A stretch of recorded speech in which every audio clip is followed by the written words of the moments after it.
Assalamualaikum warahmatullahi wabarakatuh. Selamat pagi semuanya. Apa kabarnya hari ini? Semoga dalam keadaan baik dan selalu diberikan kesehatan oleh Allah Subhanahu wa taala. Dan jangan lupa untuk selalu menjaga kesehatan dengan menerapkan protokol kesehatan 5M, yaitu memakai masker, mencuci tangan, menjaga jarak, menghindari kerumunan, dan mengurangi mobilitas. Semoga keadaan lekas membaik, pandemi COVID-19 segera hilang, dan kita bisa berkegiatan seperti semula melakukan pembelajaran tatap muka. Amin ya robbal alamin. Baik, hari ini kita akan belajar tentang hakikat ilmu fisika. Apa sih hakikat ilmu fisika itu?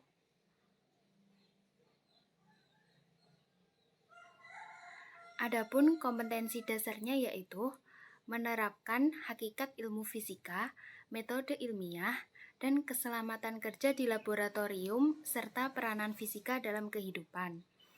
Sedangkan tujuan pembelajarannya yaitu memahami hakikat ilmu fisika. Jadi, sebelum mempelajari tentang hakikat ilmu fisika, kita harus mengetahui apa artinya fisika dan apa manfaatnya kita belajar fisika. Apa artinya fisika? Secara etimologi, fisika berasal dari bahasa Yunani physikos atau fisis yang berarti alam. Sedangkan secara umum, fisika adalah ilmu yang mempelajari tentang materi atau zat yang meliputi sifat fisis, komposisi, perubahan, dan energi yang dihasilkan. Selanjutnya, mengapa belajar fisika? Alasannya apa sih kita harus belajar fisika? Yang pertama, melatih berpikir logis dengan memahami konsep dan fakta. Artinya, dengan belajar fisika, kita itu diharapkan menggunakan logika berpikir. Kemudian yang kedua, mengerti fenomena alam. Jadi, banyak sekali fenomena-fenomena di alam ini yang bisa dijelaskan dengan ilmu fisika. Yang ketiga, relevan dengan bidang sains lainnya seperti kedokteran. Banyak sekali penerapan fisika dalam bidang kedokteran, misalnya sinar X dan sebagainya. Kemudian yang terakhir atau yang keempat yaitu mengikuti perkembangan teknologi. Jadi perkembangan teknologi itu ada peran ilmu fisikanya, seperti smartphone, HP, televisi, dengan menggunakan gelombang elektromagnetik yang merupakan peran dari ilmu fisika. Selanjutnya kita kembali ke topik yaitu hakikat ilmu fisika.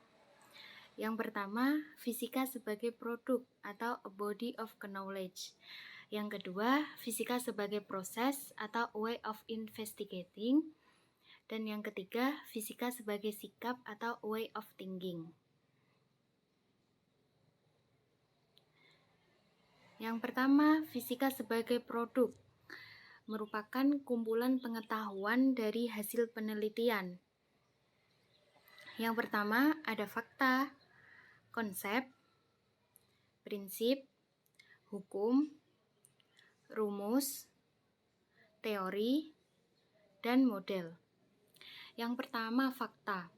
Fakta itu adalah yang benar-benar terjadi. Misalnya, gerak vertikal ke atas. Setiap benda yang kita lemparkan ke atas pasti akan jatuh ke bawah. Dan itu emang benar, itu faktanya yang benar terjadi. Yang kedua yaitu konsep. Konsep itu identik dengan pengertian. Misalnya gerak lurus beraturan atau GLB. Jadi GLB adalah gerak yang lintasannya lurus dengan kecepatan konstan. Kemudian yang ketiga adalah prinsip. Misalnya prinsip Bernoulli, yaitu bagaimana menggunakan atau membuat pesawat sayapnya itu menggunakan prinsip Bernoulli. Kemudian yang keempat ada hukum. Banyak sekali hukum yang terdapat di ilmu fisika. Ada hukum Newton, hukum Kepler, hukum Archimedes, hukum Kirchhoff, hukum Ohm, dan lain sebagainya. Dan yang kelima yaitu rumus. Misalnya hukum kedua Newton, rumusnya adalah F sama dengan M kali A, atau gaya sama dengan massa dikali dengan percepatan. Yang keenam ada teori. Nah, di dalam ilmu fisika itu terdapat teori, misalnya teori heliosentris atau teori geosentris. Terus kemudian yang ketujuh ada model. Nah, misalnya model atom. Ada beberapa banyak ya model atom, misalnya model Democritus, J.J. Thomson, Bohr, Rutherford, Dalton, dan mekanika kuantum. Nah, produk-produk ilmu fisika ini diperoleh dari hasil penelitian. Kemudian, fisika sebagai proses atau langkah-langkah ilmiah untuk memperoleh pengetahuan. Jadi produk-produk tadi itu didapatkan melalui langkah-langkah ilmiah ini, atau yang biasa kita sebut sebagai metode ilmiah. Langkah-langkahnya apa aja sih? Yang pertama ada merumuskan masalah. Kemudian yang kedua menyusun kerangka berpikir. Yang ketiga menyusun hipotesis. Yang keempat, melakukan eksperimen. Yang kelima, menganalisis data. Kemudian yang keenam, menarik kesimpulan. Dan yang terakhir, menulis laporan penelitian. Oke, hakikat dari ilmu fisika yang ketiga atau yang terakhir adalah fisika sebagai sikap, yaitu keyakinan, opini, dan nilai-nilai yang harus dipertahankan oleh seorang ilmuwan, atau yang biasa kita sebut sebagai sikap ilmiah. Nah, banyak sekali sikap ilmiah. Di antaranya yaitu yang pertama adalah rasa sikap ingin tahu. Yang kedua, sikap kritis. Yang ketiga, sikap kerjasama. Keempat, sikap objektif. Dan yang kelima, sikap bertanggung jawab. Itu adalah contoh dari sikap-sikap yang harus dimiliki oleh seorang ilmuwan. Oke, terima kasih. Oke, cukup sekian penjelasan dari saya mengenai hakikat ilmu fisika. Apakah ada pertanyaan? Sedikit mengulas tentang hakikat ilmu fisika. Sebelum mempelajari hakikat ilmu fisika, kita harus mengetahui apa artinya fisika dan apa manfaatnya kita belajar fisika. Manfaatnya tadi ada 4 alasan mengapa kita harus belajar fisika. Kemudian hakikat ilmu fisika itu ada 3. Yang pertama, fisika sebagai produk. Ada 7 produk yang sudah dihasilkan ilmu fisika.